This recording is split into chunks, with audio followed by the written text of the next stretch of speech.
Երբեք մի ապրիր հարաբերությունների մեջ, որտեղ դու անընդհատ երեխայի դերում ես, իսկ քո զուգընկերը ծնողի։ Հարաբերություններ,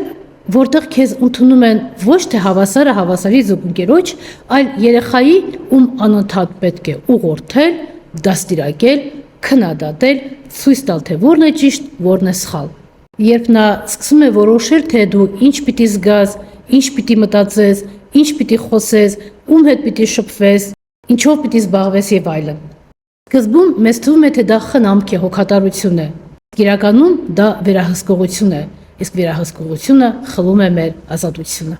Ու դու վախենում ես նրա դժգոհությունից, փորձում ես հաճոյանալ, միշտ ճիշտ լինել, միշտ լավը լինել, միայն թե լարվածություն չստեղծվի, միայն թե նա քեզ չքննադատի, չդատի։ Ուստի 3 կանոն։ Կանոն համար 1. Առողջ զուգընկերը չի վերահսկում քո զգացմունքները։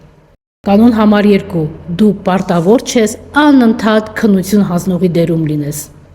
Եվ կանոն համար 3. Այնտեղ, որտեղ կա հպատակություն, չի կարող սեր զարգանալ։